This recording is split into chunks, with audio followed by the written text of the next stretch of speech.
Hello everyone, कैसे हैं आप सब लोग। Welcome back to ICT virtual classroom Dehradun. मैं निखिल राणा। क्लास 9th का अपना मैथ्स का टॉपिक जो है हमारा क्वाड्रिलेटरल्स, उसको कंटिन्यू रखेंगे। एंड जैसे कि आपने देखा प्रीवियस क्लास में हमने अच्छे क्वेश्चंस इसमें कवर किए थे। ठीक है, तो उन्हीं क्वेश्चंस को और आगे हम और अच्छे से नए क्वेश्चंस आज देखेंगे विद न्यू कॉन्सेप्ट्स। तो चलिए अपनी क्लास शुरू करते हैं। शुरू करने से पहले हमेशा की तरह थॉट ऑफ द डे लेके चलते हैं। तो आज का थॉट ऑफ द डे है बच्चों, शिक्षा वह तपस्या है, शिक्षा वह तपस्या है जो जिंदगी को असफल से सफल बना देती है। जी हाँ, शिक्षा बच्चों, एजुकेशन जो है इतनी इंपॉर्टेंट है, इस तरह की आपकी मेडिटेशन तपस्या जो आपको असफल से सफल बना देती है। क्योंकि शिक्षा कभी किसी को खाली नहीं जान देती। अगर आपके पास बेहतर शिक्षा है, आपके पास अच्छी शिक्षा है, अच्छी शिक्षा बेहतर शिक्षा से मतलब है कि आपने अपने जैसा आप अभी पढ़ रहे हैं तो आप चीजों को अच्छी तरह से ग्रैब कर रहे हैं, अच्छी तरीके से आप समझ रहे हैं। अगर आप तो आपके लिए वो आगे जाके कहीं ना कहीं यूजफुल ही रहेगा। बट अगर आप ऐसे मोटे तौर पे बस पास होने के लिए पढ़ रहे हैं, है ना, कि क्वेश्चन से रट्टा मार रहे हैं, तो वो चीज आपके काम नहीं आएगी। क्लियर। तो चलिए अपनी, मैंने इसमें आपको एक होमवर्क क्या दिया था। मैंने होमवर्क ये दिया था कि ये तो हमने बता दिया था एबीसीडी स्क्वायर है। अब ये बताओ कि जो डायगोनल बीडी है वो बी के साथ साथ एंगल डी को भी बाइसेक्ट कर रही है। ये हमको बताना था। ठीक है, क्वेश्चन याद आया आप लोगों को? तो किसी ने क्या तो बताओ। मैंने आपको तरीका भी बता दिया था किस तरीके से आप करोगे। अब देखो आप इसको कैसे करोगे। आप एसी जो है, आप जो है अगर देखो, मैंने बोला कि हमें क्या करना था, है ना, हमें बताना है कि जो डायगोनल बीडी में एंगल बी, जो डायगोनल बीडी है वो बी को भी बाइसेक्ट कर रहा है और एंगल डी को भी बाइसेक्ट कर रहा है। होमवर्क था, करा है तो अच्छी बात है, नहीं करा है तो यहाँ देख लो। मैंने था दो ट्रायंगल आप ले लेंगे, ए बी डी। ठीक है, मैंने लिया ए बी डी, दूसरा लूंगा and triangle B D C. ठीक है, ये दो ट्रायंगल हमने ले लिए। कौन कौन से? ए बी डी, और दूसरा लूंगा सी ए बी डी और दूसरा सी बी डी। ठीक है, तो सी बी डी हम लेंगे। ठीक है, अब आप यहां देखें। ठीक है, कोई सा भी ट्रायंगल कैसे भी लिख लो, ये ट्रायंगल लिख दिया। अब यहाँ पे क्या क्या है, तो अब मैं बोल सकता हूँ कि सर जो ए बी है, देखो कोरस्पॉन्डिंग साइड्स इक्वल होनी चाहिए, करेक्ट। मैं इसको इसके ऊपर, इस ट्रायंगल को इसके ऊपर रखूंगा तो आपको पता होना चाहिए कि जो एडी है वो सीडी के ऊपर आएगा। भाई अगर मैं इसको ऐसे यहाँ पे इसको एक दूसरे को ऊपर ऐसे रख दूंगा, इस ट्रायंगल को ऐसे रख दूंगा, तो एडी सीडी के ऊपर आएगा। कॉरस्पॉन्डिंग साइड्स इक्वल होती है ना हमेशा।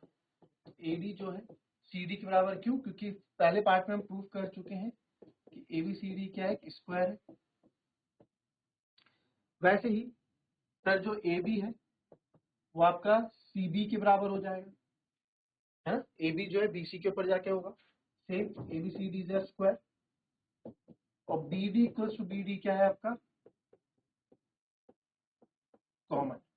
तो मैं बोल सकता हूं therefore triangle A B D is congruent to triangle C B D by side side side congruency rule. ठीक है, तो सर ये कॉन्ग्रुएंट करने का क्या फायदा? कॉन्ग्रुएंट करने का फायदा कि इनके कॉरस्पॉन्डिंग पार्ट्स भी इक्वल हो जाएंगे। मैं बोल सकता हूं कि एंगल एबीडी में कौन सा एंगल 2, एंगल 2 सर एंगल 1 के बराबर है, और वैसे ही एंगल 4 जो है एंगल 3 के बराबर है। Reason by CPCT.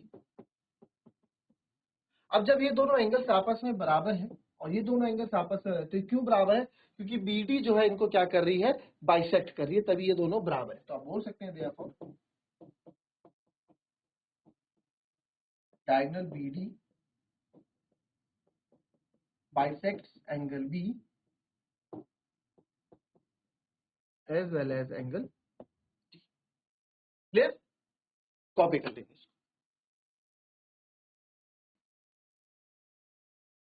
चलिए नेक्स्ट क्वेश्चन में की तरफ देखते हैं। अच्छा क्वेश्चन है, क्या बोला गया है, इन पैरेललोग्राम एबीसीडी, कोई पैरेललोग्राम है एबीसीडी जहां पे 2 पॉइंट्स पी एंड क्यू, ठीक है, 2 points P and Q are taken on diagonal BD. BD ABCD एक चतुर्भुज है जिसमें विकर्ण बीडी पर दो बिंदु पी और क्यू इस प्रकार लिए गए हैं। बीडी विकर्ण क्या है, बीडी विकर्ण बीडी है, यानी डायगोनल बीडी है। उस पे दो बिंदु यानी दो पॉइंट्स ऐसे लिए गए कि DP equals to B Q है। क्या है सर? जो डीपी है वो आपका बी क्यू के बराबर है। ठीक है, जो डीपी है हमारा वो किसके बराबर है, वो बी क्यू के बराबर है। तो आपको शो करना है, हमें बताना है कि बताओ ट्राइंगल एपीडी और सीक्यूबी जो है एक दूसरे के पैरेलल इक्वल है। एपी इक्वल्स टू सीक्यू है, एक्यूबी सीपीडी के बराबर है, एक्यू सीपी और एपी सीक्यू एक पैरेललोग्राम। बहुत अच्छा है क्वेश्चन, इस तरह के क्वेश्चन आपके पास आते रहेंगे और किस तरीके से आप इस क्वेश्चन को करोगे आपको बताना। चलिए जरा फटाफट इस क्वेश्चन को करके दिखाएं मेरे को, कॉपी करें।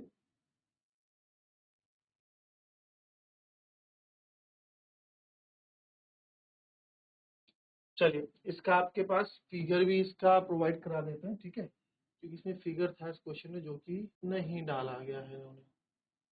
चलिए इसका फिगर मैं आपको बना के दे देता हूँ कि इसका फिगर कैसे।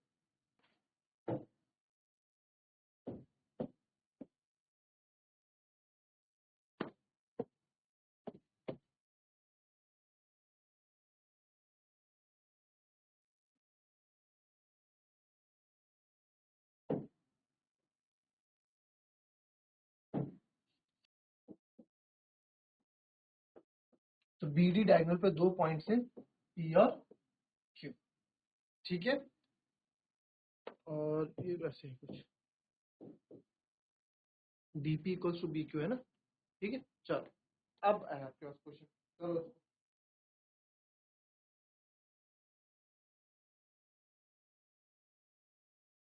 चलिए। तो सबसे पहले तो हम क्या करते हैं, गिवन लिख लेते हैं। गिवन क्या क्या दिया गया है आपको, क्वेश्चन आपने पढ़ लिया है। बोला गया है कि एबीसीडी इज अ पैरेललोग्राम, कि एबीसीडी सर एक पैरेललोग्राम है, ठीक है, और जहां पे डीपी और बीक्यू आपस में बराबर है, ठीक है, ये बोला गया है। तो हम जो है पहला पार्ट यहाँ पे ले लेते हैं, जो ट्रायंगल हमको लेना है, in triangle APD and triangle CQ. तो एपीडी देखेंगे आप कहाँ पे है, ए पी डी, एपीडी ये रहा। तो इसका है सी क्यू बी, ये रहे वो दो ट्रायंगल जो आपको प्रूफ करने हैं। तो यहाँ से सबसे पहले तो आप देखेंगे डीपी और बीक्यू तो आपके बराबर है ही, क्योंकि आपको बोला गया है,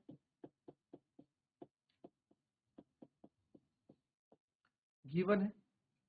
आप बोलोगे sir AD equals to BC है, बिल्कुल पैरेललोग्राम के अपोजिट साइड इक्वल होती है, तो ये भी हमारे को गिवन है कि एबीसीडी पैरेललोग्राम है तो इसके अपोजिट साइड्स इक्वल होती हैं। अच्छा अभी वाली साइड ये और ये, इसके बारे में हमें कुछ नहीं बताया गया है, तो यानी कि साइड से तो काम नहीं चलने का है ना, साइड से काम नहीं होगा। अब एंगल ढूंढते हैं, तो क्योंकि ये पैरेललोग्राम है ना, क्योंकि पैरेललोग्राम है, एडी पैरेलल टू बी, ये ट्रांसवर्सल है, तो ये वाला एंगल जो है इसके इक्वल होगा। नाम दे दो एंगल 1 इक्वल्स टू एंगल 2, ठीक। तो एपीडी पहले हमने दिया, तो एपीडी को ले लेते हैं, एंगल 1 इक्वल्स टू एंगल 2 बोल दूंगा। Angle 1 equals to angle 2 reason देंगे आप, ऑल्टरनेट इंटीरियर एंगल, ठीक है। तो आप देख सकते हैं ऑल्टरनेट इंटीरियर एंगल क्यों बोला है मैंने, क्योंकि ये पैरेलल लाइन है, ये दो ये बीच में इसकी ट्रांसवर्सल है ना। तो अब क्या हो गया, साइड एंगल, साइड से हमने क्या कर दिया, ट्रायंगल को कॉन्ग्रुएंट प्रूफ कर दिया। तो आप बोल सकते हैं therefore triangle APD is equals to congruent to triangle CQB by side angle side property, ठीक है। तो ये हमने प्रूफ कर दिया, यहाँ पे क्लियर हुआ इतना, ठीक है सर। अब दूसरा है AP इक्वल्स टू CQ, दूसरा क्या है कि AP इक्वल्स टू CQ आपको प्रूफ करना है। तो आप बोल सकते हैं AP इक्वल्स टू CQ, बहुत इजी है, AP इसका करस्पॉन्डिंग पार्ट है और CQ इसका करस्पॉन्डिंग पार्ट है। तो देयरफॉर AP इक्वल्स टू भी CQ हो जाएगा बाय सीपीसीटी। ये आपका कौन सा पार्ट हो गया, ये सेकंड पार्ट हो गया। मैंने हमेशा बोला जब भी आपके क्वेश्चंस इस तरह से होते हैं कि एक के पीछे एक क्वेश्चंस पार्ट्स होते हैं, तो कहीं ना कहीं इंटरकनेक्टेड दोनों क्वेश्चंस होते हैं। तीसरा बोला गया है ट्रायंगल एक्यूबी और सीपीडी को आप कॉन्ग्रुएंट प्रूफ करो, ट्रायंगल एक्यूबी और सीपीडी को। तो सबसे पहले तो आपको ढूंढना पड़ेगा भैया ट्रायंगल एक्यूबी और ये सीपीडी है कहाँ जो ये बात कर रहे हैं, है ना? अब बात किसकी हो रही है, ट्रायंगल एक्यूबी। तो करें जरा फटाफट, अब ये मैं नहीं बताऊंगा, फटाफट एक्यूबी और सीपीडी को कॉन्ग्रुएंट प्रूफ करो, जरा फटाफट करो।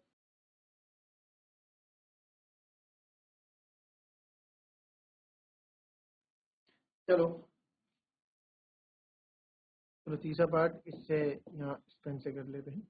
अब देखो ट्रायंगल क्या है, A Q B and CPD, तो लिखेंगे in triangle A Q B ढूंढो पहले का, ये रहा ए, ये रहा आपके पास ए क्यू और बी, ये तो हमारा ए क्यू बी रहा, ठीक है। दूसरा हमारा क्या बोला गया है, सीपीडी, तो सीपी और डी। पहले ट्रायंगल की परख नॉलेज हमें होनी चाहिए कि कौन से ट्रायंगल की बात कर रहे हैं, उसके बाद बाकी की बात होगी, A Q B and C P D, ठीक है। तो अब आप यहाँ देखें A Q B and C P D में किस तरीके से हम और इसको करेंगे। तो सबसे पहले तो A B equals to C D sir given है, ठीक है जी। फिर अब आप देखें क्या इसमें ए क्यू और ये इसके बारे में कुछ में गिवन नहीं है चीजें, ठीक है। और क्या ले सकते हैं, अभी थोड़ी देर पहले हमने डीपी और B Q B equal prove किया,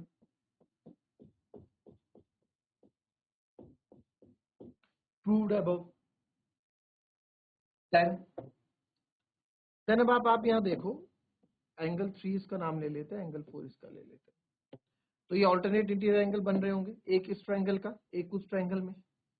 तो इस ट्रायंगल में ए क्यू बी में है angle 3 is equals to angle 4, alternate interior angle. Alternate interior angle आप ऐसे नहीं ले सकते, आपको यहाँ कंडीशन दी गई है कि ये दोनों लाइंस पैरेलल है और ये ट्रांसवर्सल लाइन कट रही है, तभी आप इसमें ऑल्टरनेट इंटीरियर एंगल ले रहे हैं, ऐसे नहीं लेंगे अगर आपको बोला ही नहीं गया पैरेलल है।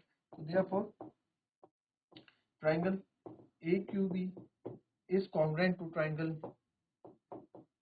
CPD by side angle side, ठीक है, हो गया। सब चीजें इसमें इंटरकनेक्टेड है, सब क्वेश्चन यही हो जाएंगे आपके, चिंता मत करो। फिर चौथा पार्ट है,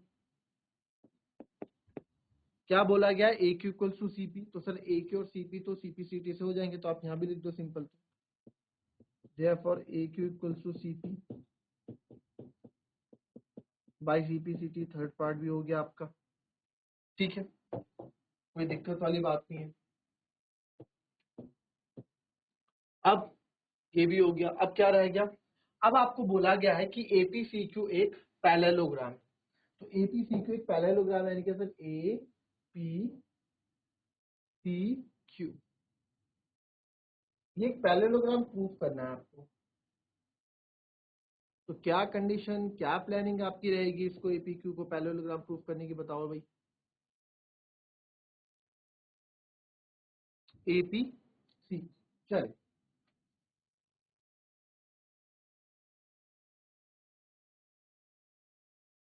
चलिए, अब आप यहाँ देखेंगे, अगर मैं बात करूं इस देखो एपीसीक्यू पैरेललोग्राम, सोचा आपने क्या करोगे, देखो किसी भी इसको अगर मुझे पैरेललोग्राम प्रूफ करना है इस क्वाड्रिलेटरल को, तो अगर मैं इसके अपोजिट साइड्स इक्वल प्रूफ कर दूं तो भी पैरेललोग्राम है, अपोजिट एंगल्स प्रूफ कर दूं तो भी पैरेललोग्राम है।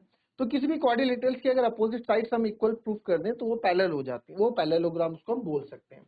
तो अगर आप ध्यान से देखें, आप ध्यान से यहाँ देखें कि मैंने क्या बोला, सारे क्वेश्चन अपने आप में इंटरकनेक्टेड होते हैं, ठीक है, कहीं ना कहीं होता है।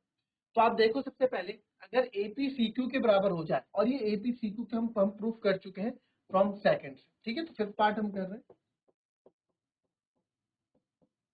फ्रॉम सेकंड एंड, और ए क्यू और सीपी हम प्रूफ कर चुके हैं आपके फोर्थ पार्ट में, from second and fourth AP equals to C Q and A Q equals to CP. तो देयरफॉर मैं बोल सकता हूं एपीसीक्यू इज अ पैरेललोग्राम, बस आंसर। तो एपीसीक्यू क्या हो गया आपका पैरेलल, बहुत ही छोटा, 2 लाइन का था ना क्वेश्चन, इजी। दिखने में क्वेश्चन बड़ा टफ है भैया, फिगर भी बड़ी टफ लग रही है, सब चीज हमने आसानी से क्वेश्चन कर दिया, कुछ भी इसमें टफ था नहीं। दिखने के लिए लग रहा है पता नहीं कैसा है क्वेश्चन है, इतनी ट्रिकी फिगर्स है, बट कुछ कहीं भी ऐसा नहीं लगा कि आपको एक्स्ट्रा दिमाग लगाना पड़े, जो चीजें आपने पढ़ी उसी का यूज करके क्वेश्चन क्या हुआ है, सॉल्व हुआ है, ठीक है। तो अच्छा क्वेश्चन था। नेक्स्ट क्वेश्चन में आते हैं, इस क्वेश्चन को आप ट्राई करेंगे, ठीक है, इसकी फिगर मैं आपको भी बना के देता हूं। एबीसीडी एक पैरेललोग्राम है, ठीक है, एबीसीडी एक पैरेललोग्राम है and APCQ are perpendicular from the vertices A and, देखते क्या ये बोल रहा है। तो सबसे पहले एक पैरेललोग्राम बना देते हैं हम लोग, ठीक है। ये हमारा क्या बन गया, पैरेलल, ठीक है। AP and CQ, AP and CQ, तो अब हमको क्या करना पड़ेगा, हमको इसका नामकरण करना पड़ेगा। पहले ए बी सी डी, ठीक है। देखो कोई कभी आपको फिगर ना दी हो तो आपको फिगर कैसे बनानी है, पढ़ के, क्वेश्चन पढ़ के वो देखेंगे। एबीसीडी पैरेललोग्राम है, AP and CQ are perpendicular, AP, अब सर एपी जो होगा यहीं कहीं होगा बीच में एपी, है ना। अभी आगे पढ़ते, AP and CQ are perpendicular from vertices A and C on diagonal BD. ABCD एक समांतर चतुर्भुज है और एपी और सीक्यू, ये जरूर, ये एपी है और सीक्यू विकर्ण बीडी पर ए और सी से लंबवत है, ए और सी से लंबवत है। तो यानी विकर्ण बीडी पर जो भी चीजें हो रही है किस पे हो रही है, विकर्ण बीडी पे हो रही है। तो हम फटाफट एक विकर्ण बीडी ले लेंगे, ठीक है। ऑन डायगोनल बीडी पे क्या हो रहा है, AP and C Q, AP यानी ए से पी पे और सी से क्यू पे। एबीसीडी एक समांतर चतुर्भुज है, एबीसीडी एक समांतर चतुर्भुज है और एपी और सी क्यू, एपी और सी क्यू, तो ए पी नाम किसका जोड़ रहा है, सी, और क्या है, लंबवत है, परपेंडिकुलर है, तो मैं नाम दूंगा एपी, यहाँ पे नाम आ गया एपी, और सी क्यू, तो सी क्यू से, ठीक है। ये हमारे पास फिगर नहीं भी है तो आप इस तरह से क्वेश्चन के अकॉर्डिंग फिगर बना देंगे। ये आपकी प्रॉपर फिगर यहाँ पे बन गई इस क्वेश्चन को देख। तो आपको बोला गया है कि आपको क्या करना है, आपको अब इसको इक्वल, अब ये जो क्वेश्चन है दिया गया प्रूफ करने हैं, तो ये आपके लिए होमवर्क है, फिगर मैंने बना दिया, बाकी क्वेश्चन आपको करके दिखा, ठीक है। तो मिलेंगे आपसे अपनी नेक्स्ट क्लास में, तब तक के लिए be happy, be healthy and be safe. Thank you and have a nice.